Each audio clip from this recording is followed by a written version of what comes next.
días a los participantes de la materia contencioso administrativo, pero vamos a continuar el estudio de esta materia contencioso administrativo.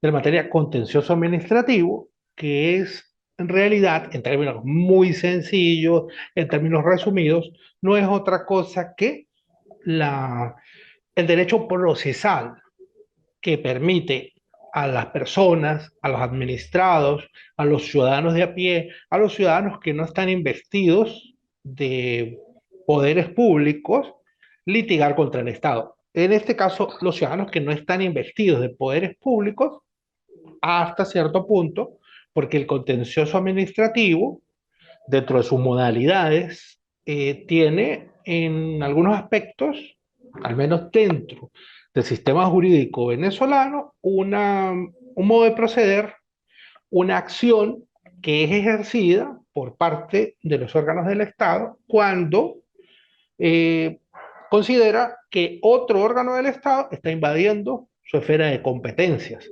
Y en ese caso tiende a dilucidarse ese ejercicio de la esfera de competencia en vía de la jurisdicción contencioso-administrativa.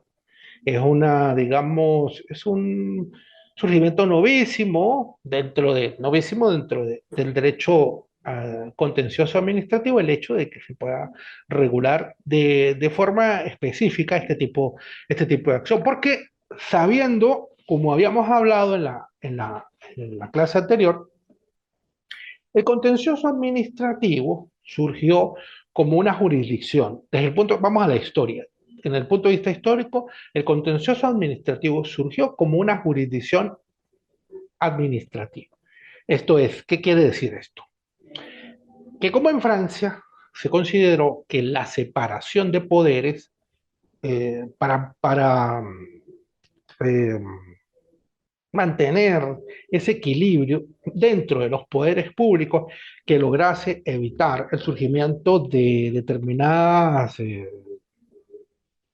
mm, autocracias, desequilibrios de poder, de forma que no pudiera establecerse que el legislativo, el ejecutivo y el judicial se hiciesen contrapesos, gente sí, dentro de esa teoría de los contrapesos del poder, se entendió en ese momento y en la Francia postrevolucionaria, en la Francia postnapoleónica, incluso en los inicios de Napoleón, complementada en la época de postnapoleónica y después del Segundo Imperio de Napoleón III, se entendió que si se daban prerrogativas a al Poder Judicial para controlar, eso es la forma como se entendió en ese momento, para controlar al Poder Ejecutivo, se estaría haciendo una intromisión dentro de la separación de poderes, es decir, que se entendió que el Poder Judicial se iba a entrometer dentro de las formas de gestión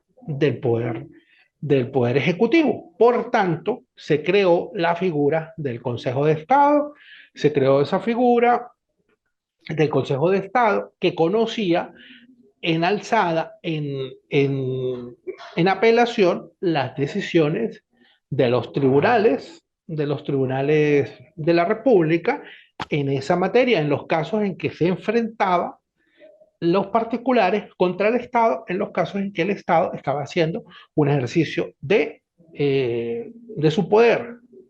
Entonces, después se transformó completamente en una jurisdicción administrativa en los cuales esos casos eran conocidos completamente, plenamente por el Consejo de Estado, sin que pasase por los tribunales. Es decir, ya no se iba a conocer en alzada. Después, ya en el siglo XX, ya se tomó en Francia la jurisdicción contencioso-administrativa, tal como la conocemos en Latinoamérica. Pero ocurre el caso que, si bien en Latinoamérica ha sido grande el influjo, digamos, desde el punto de vista de las decisiones del Consejo de Estado francés, y es una gran referencia, en el contencioso administrativo latinoamericano nunca ha existido esa figura del Consejo de Estado francés, sino el contencioso administrativo partamos de Venezuela, y en los tres países latinoamericanos es una jurisdicción especial dentro del Poder Judicial. ¿Por qué es especial la jurisdicción contencioso administrativa? ¿Quién me puede colaborar con eso? Ya estuvimos conversando la clase pasada. Martínez, Juan, no sé, Yanio Cedeño, alguno de los dos me puede de repente colaborar en ese sentido. Me repite la pregunta, doctor, por favor, que no. Ok, listo, ya. La jurisdicción contencioso administrativa forma parte del Poder Judicial, pero es entendida como una jurisdicción especial dentro del Poder Judicial. ¿Por qué es especial? ¿Qué elemento le da la nota de especialidad? A mi parecer, mi punto de vista, no, porque se la utiliza solamente cuando es temas administrativos. Eso le da el Sí, nombre especial. ese es lo especial. Se está litigando aspectos del derecho administrativo. Se están litigando elementos en los cuales entra a formar parte el Estado. Se litiga contra el Estado y se litiga contra el Estado en los casos en que el Estado da actos administrativos, en los casos en que el Estado desarrolla actividad administrativa en sus distintas modalidades. Entonces, porque también quiero que nos retrotraigamos a la clase pasada para que se entienda muy fácil esto, me dice el compañero Felber Ponce, dice, buenos días doctor, mil disculpas por recién ingresar, no se preocupe Felber, que estamos, todos entendemos que estamos con el tiempo y ustedes en su situación laboral, yo sé que están de repente, muchas veces, no en pocas oportunidades que hemos tenido clase, están en ejercicio de sus funciones, más bien les agradezco la responsabilidad de acudir aquí con nosotros aquí a las actividades. Bueno, entonces continuando, tenemos que entender que el Ejecutivo, ¿sí? El Ejecutivo, el Poder Ejecutivo desarrolla dos tipos de actividad, que es la actividad de gobierno y la actividad administrativa. La actividad de gobierno tiene que ver con esas competencias, como por ejemplo, la política exterior, la definición de la política de defensa, el dictar indultos, el tomar decisiones en materias de contrataciones internacionales, etcétera, etcétera, que están definidas como competencias que surgen en ejercicio directo de las potestades constitucionales este,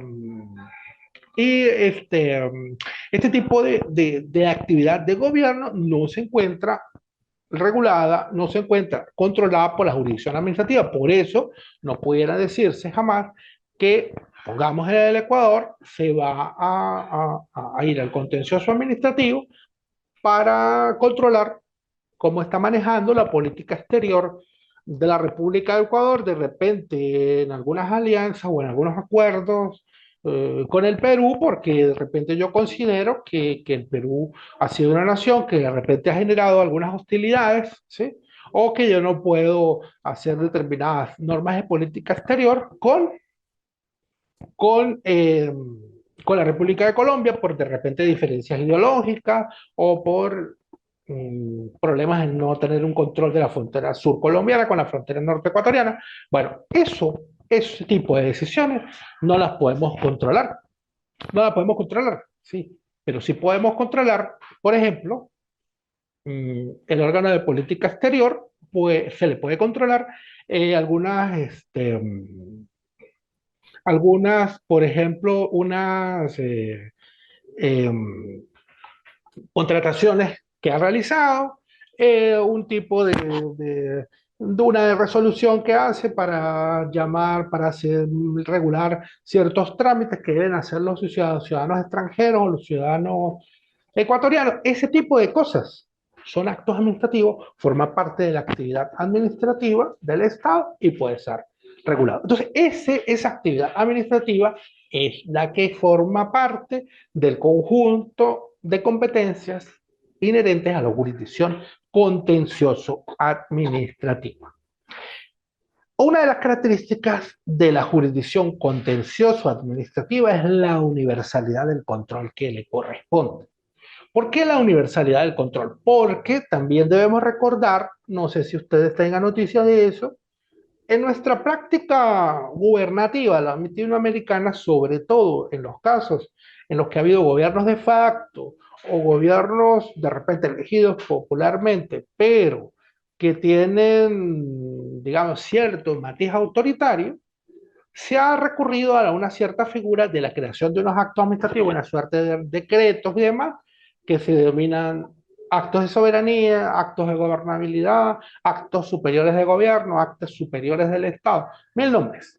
Mil nombres para indicar que estamos en presencia de un tipo de acto administrativo que no puede ser recurrido ante los tribunales. Y eso lo contrastamos con la figura de la universalidad del control correspondiente a la jurisdicción contencioso administrativa. Lo que quiere decir que siendo un acto administrativo, en ningún caso está sometido, está excluido de la jurisdicción contencioso administrativa. Pudiera pensarse en algunos casos, que sea donde haya cierta reserva por motivos de seguridad y defensa del Estado, de defensa interna, de defensa integral, de seguridad integral eh, de los ciudadanos, pudiera pensarse que dice, no, este acto no es recurrible. No son recurribles los que se llaman actos de gobierno, pero si supongamos, se realizan una serie de compras o de contrataciones con una empresa, el Ejecutivo, y para gastos de seguridad y defensa, pudiera pensarse que entonces no es recurrible si la empresa no ve satisfecha sus demandas, sus requerimientos, para aquello que se ha pactado. En esos casos pudiera mediar algún tipo de reserva de la información, de confidencialidad de la información, pero en ningún caso pudiera pensarse que existen actos administrativos, que ese tipo de actos administrativos no son recurribles por parte de nadie. Claro, hay que demostrar un interés legítimo para recurrir. Quisiera preguntarles a ustedes si dentro de su práctica profesional, si dentro de su experiencia, han tenido noticia de algún acto administrativo que se haya dicho por parte de la autoridad que este acto no se puede recurrir ante los tribunales de la República. Bueno, pudiéramos empezar entonces a consultar. Gabriel, ¿tiene usted noticia dentro de su experiencia profesional o su experiencia como ciudadano? ¿Ha tenido noticia de algún acto administrativo que ha sido calificado por la administración pública, por el Estado, como no es posible, no susceptible de ser recurrido ante los tribunales? Buen día, doctor. Disculpe que me encontraba realizando una actividad de emergencia. Bueno, doctor, no sé si acá se puede acotar referente de pronto a las obras que son hechas por el gobierno. Hay ciertas obras bueno, se han llegado eh, por así decirlo, a ponerle un valor y luego han tenido inconvenientes en lo administrativo porque se han exagerado en los precios. ¿Valdría aquí la comparación o no, doctor? Sí, claro, esas obras pueden ser recurridas en el contencioso administrativo. Lo que ocurre es que en esos casos en que hay exageraciones de precios, pudiera uno pensar de repente, bueno, primero que todo, lo interesado sería la administración pública y serían la parte contratante, pero pudiera también pensar uno en la existencia de una acción popular, ¿sí? Para tutelar, para tutelar, no sé si sería la acción de tutela, no sé. En el caso en que ese tipo de previsiones, si esa exagerada previsión presupuestaria va a alterar el ejercicio de repente de determinada obra que puede entrar a beneficiar a un conjunto de personas y resulta que se va a ver liquidada o disminuida por este tipo de actividad, pudiera también entrar el contencioso por vía del contencioso administrativo en amparo o tutela, realizar este tipo de acción. Entonces, fíjense algo, la universalidad del control en el contencioso administrativo implica que todos los actos administrativos son, son susceptibles de regulación, todos los actos administrativos son susceptibles de control en el contencioso administrativo, ¿sí?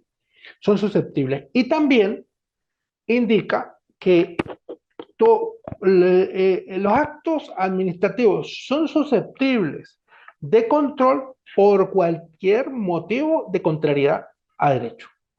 Es decir, dígame, Yanio, que iba a intervenir.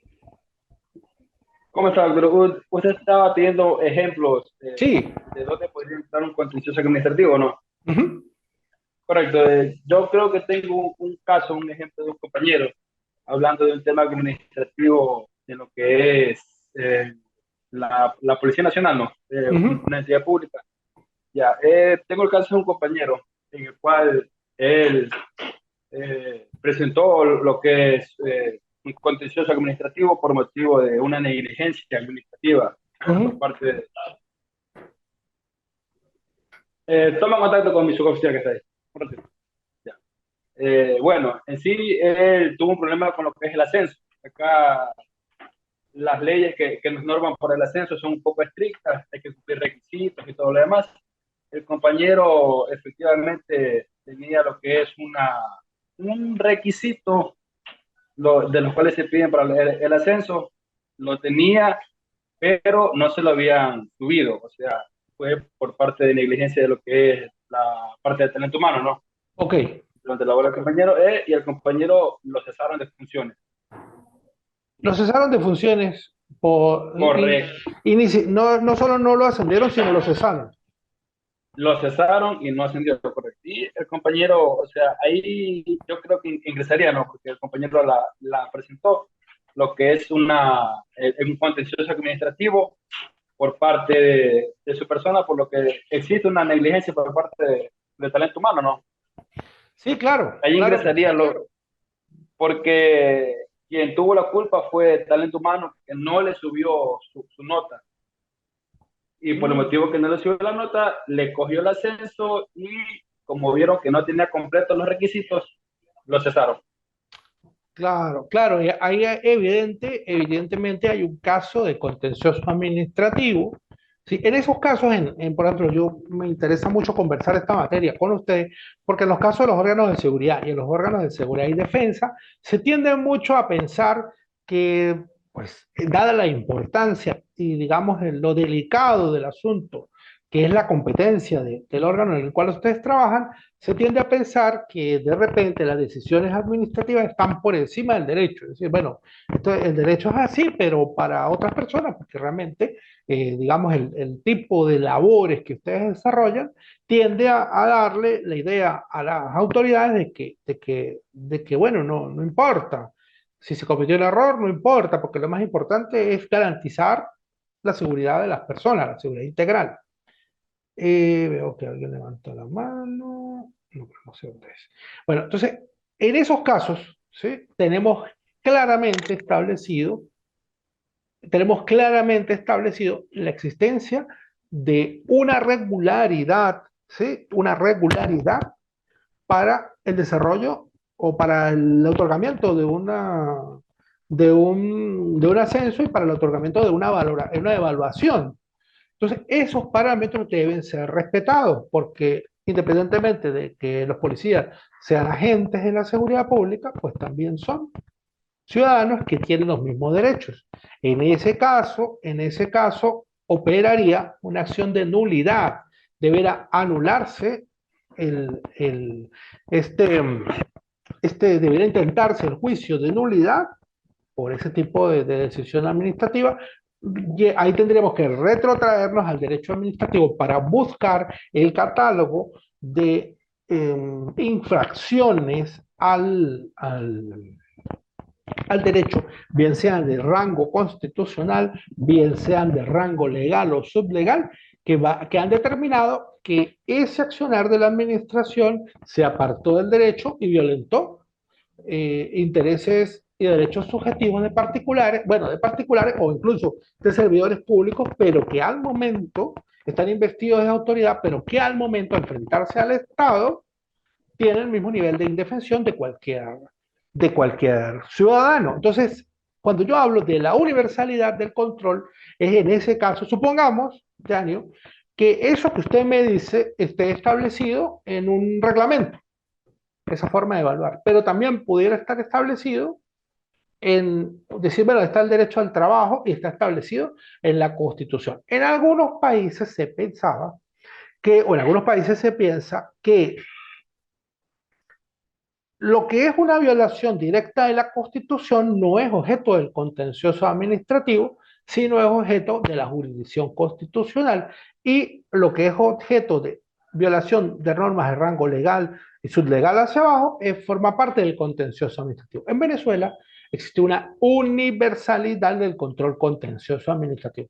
Mientras no se litigue una interpretación estricta de la Constitución, no es objeto, no forma parte de la jurisdicción constitucional. Y esto es muy importante, ¿por qué? Porque la jurisdicción constitucional es más exclusiva.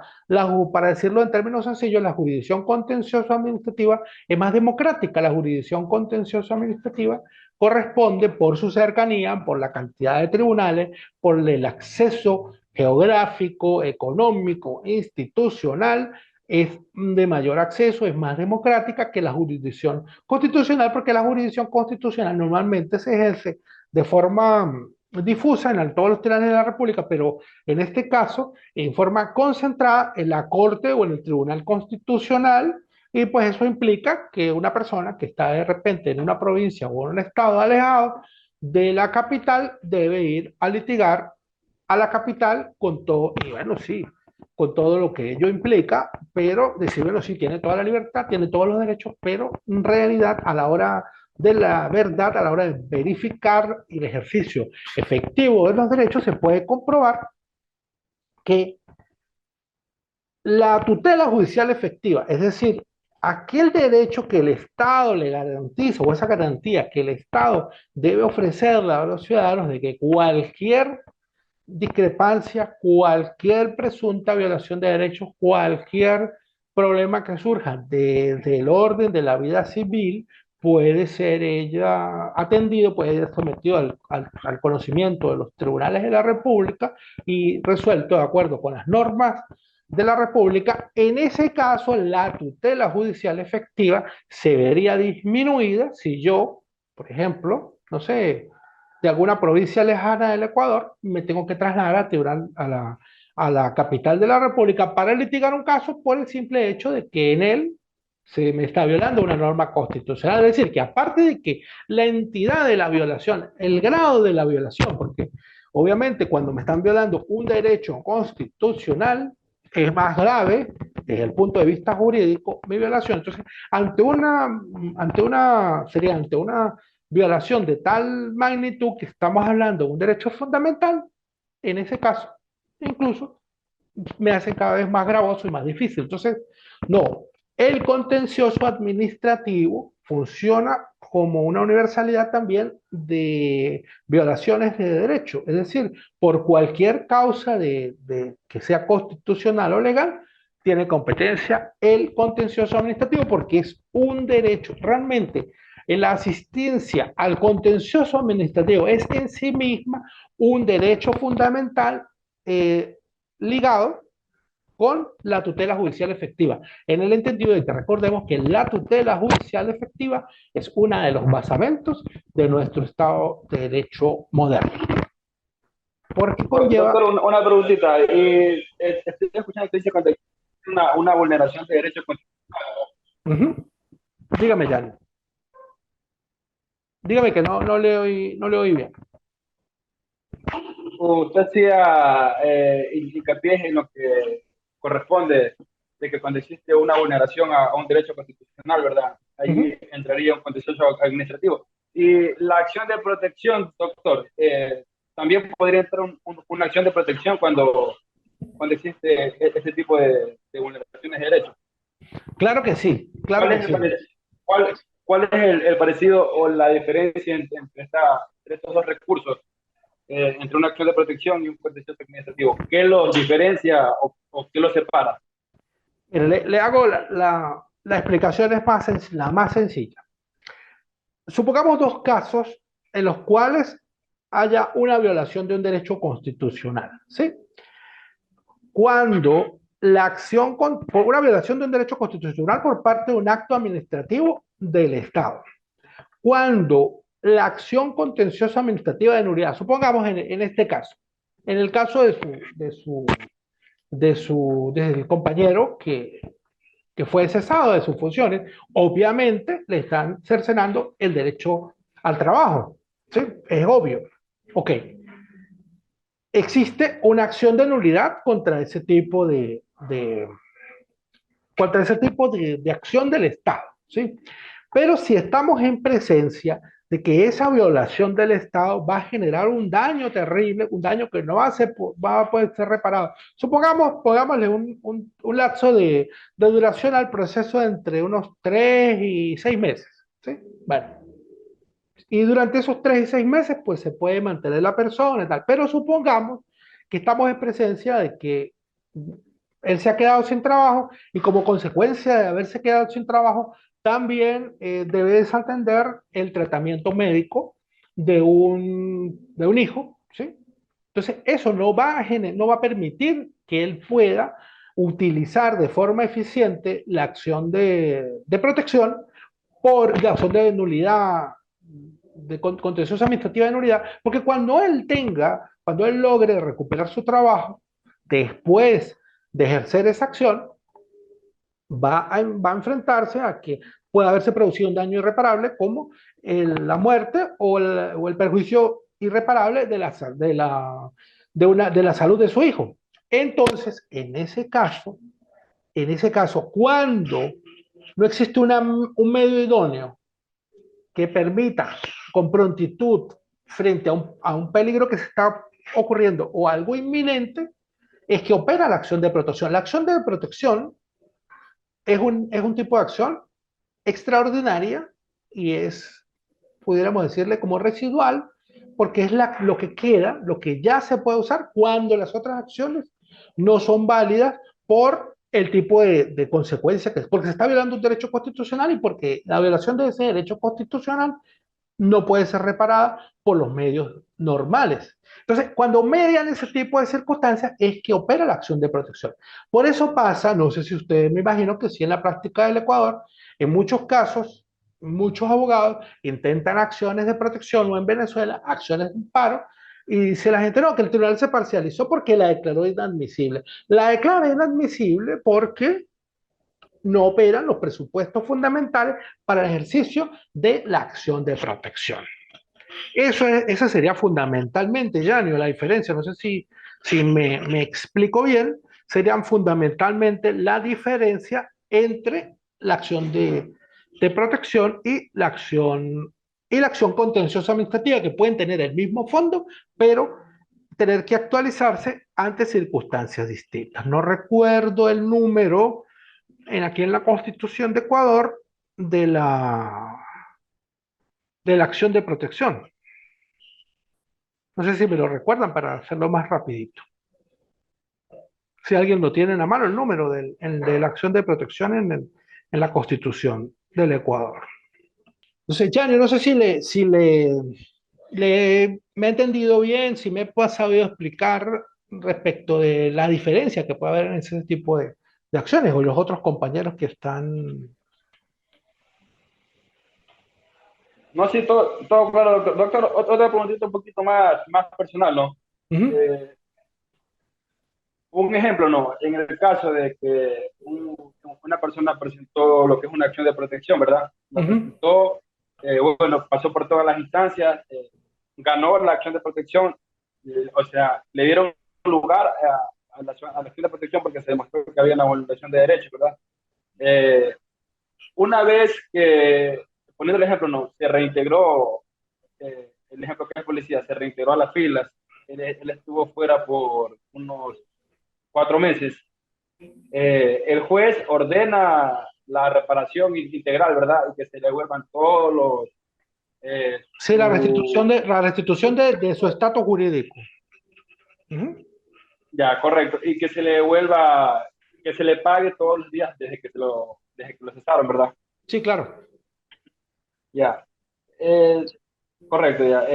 Al momento de que el juez ordena eh, lo que es en el ámbito administrativo, tienen que proceder a lo que es la cancelación de esos valores en el tiempo que él estuvo fuera, o es necesario presentar una acción de protección para poder llevar ese trámite a cabo, lo que es la devolución de todos los meses que él no trabajó, que se le pague su dinero. Fíjense, ¿qué ocurre? En esos casos habría que ver lo solicitado, ¿sí? Lo solicitado en la acción de protección y lo acordado por el juez.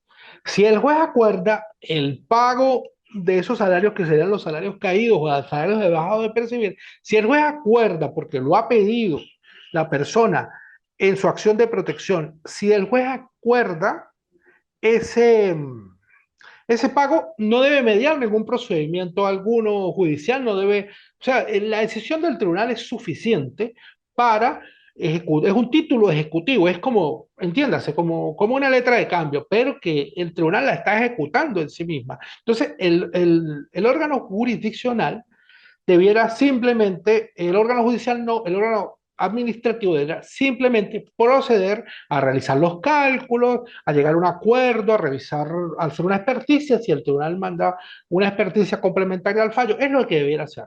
No debiera someterse a algún arbitrio, a algún escrutinio de otra acción posterior para poder ejercer y para poder cumplir este tipo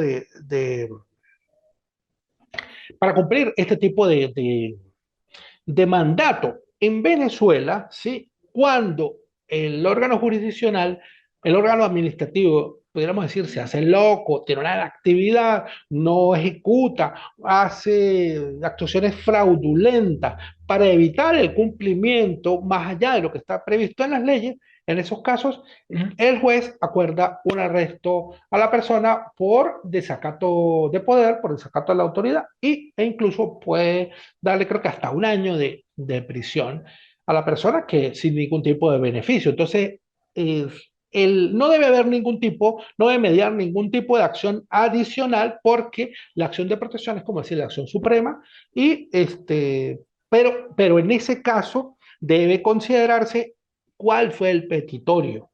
Porque si digo, bueno, restituya mi situación jurídica, pero cuando yo le digo restituya mi situación jurídica, es devuélvame a mi cargo, póngame los años de antigüedad correspondientes, hágame la evaluación como si yo hubiese, por el tiempo que yo no lo trabajé, porque, por ejemplo, debía tener un ascenso adicional, haciéndame, págame los salarios caídos, qué sé yo, etcétera. ¿Cuál? Debo pedirlo todo para yo tengo que escribirle al juez cuál es la situación jurídica infringida y también tengo que ver qué decide el juez para saber si se hace necesario o no algo adicional. Normalmente no debe ser adicional, pero también, como le digo, en esos casos es problema a veces de técnica jurídica, de técnica de pedir, de que, recuerden, en el derecho debe estar muy claro qué se pide, qué se está pidiendo para poder obtener una respuesta precisa por parte de la autoridad judicial.